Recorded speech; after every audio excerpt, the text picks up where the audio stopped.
In this video, we're going to be talking about what tariffs are, how they work, and how Trump's tariffs are going to and already are affecting Apple. Have you ever wondered why Apple devices like iPhones and MacBooks cost more in other countries around the world, like Germany, Mexico, or India? Well, that's because those countries impose tariffs on goods from other countries like China and the USA. Let's say India imposes a 10% tariff on China, and a consumer in India decides to buy a $1,000 iPhone, which is manufactured in China. The consumer would have to pay $1,100 for the iPhone, with the extra $100 going to the Indian government. This move is good for India for a couple of reasons. First off, it'll help bring in extra revenue, but much more importantly, it'll encourage companies to manufacture their products inside of India so that Indian consumers don't have to pay those tariffs. Now here's the kicker. That's exactly what Apple is doing right now. Apple supplier company Wistron has already been making the iPhone SE and iPhone 6s from within India for a couple of years now,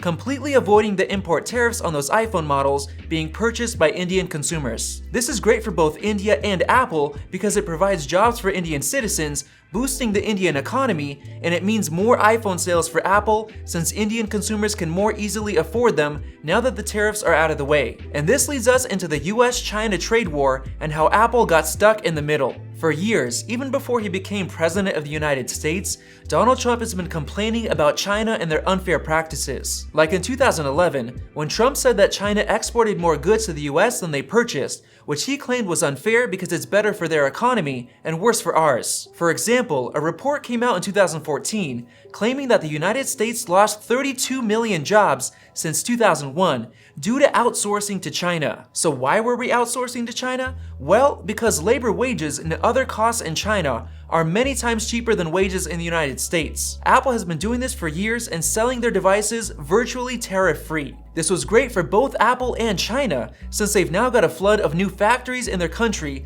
filled with Chinese workers, boosting their economy, even though labor rates were that low. However, it wasn't so good for the US, since all of those factories could have been made in the United States and bring thousands of jobs. Ever since Trump was elected in 2016, he's been trying to get US companies to come back and invest here in a number of ways. One way that seems to have worked is lowering taxes on offshore profit brought back into the United States from 35% down to 15%, which basically meant that if a US corporation profited $1 billion in China, they would have to pay $350 million to the US government just to bring that money back into the US and spend it here. With the offshore tax now down, companies have since brought back 4 times as much money in 1 year, $665 billion in 2018, compared to only $155 billion in 2017. And Apple alone will bring in and spend $350 billion over the next 5 years, thanks to that drop in the tax rate. Now let's get to Trump's other tactic, tariffs, and how they affect Apple. Just a few days ago, Trump announced a 10% tariff on virtually everything that's imported from China,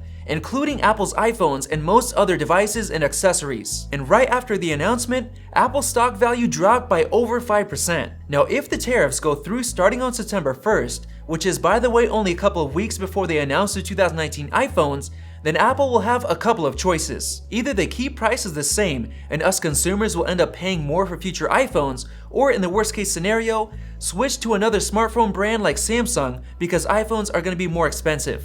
On the other hand, Apple could take the loss themselves, lowering the price of their iPhone so that we, the consumers, will still end up paying the same amount as before. It's been estimated that if Apple absorbs the tariffs, their revenue would fall by 4% in 2020, which could translate into several billion dollars of lost profits, which is very bad news for investors, and the main reason why their stock value dropped over 5% after the announcement. If that's the case, us consumers won't really have much to worry about, since iPhone prices will stay the same. But either way, tariffs are bad news for Apple. In one scenario, their prices go up and sales go down, or in another, prices stay the same, but profits go down. So what options does Apple have?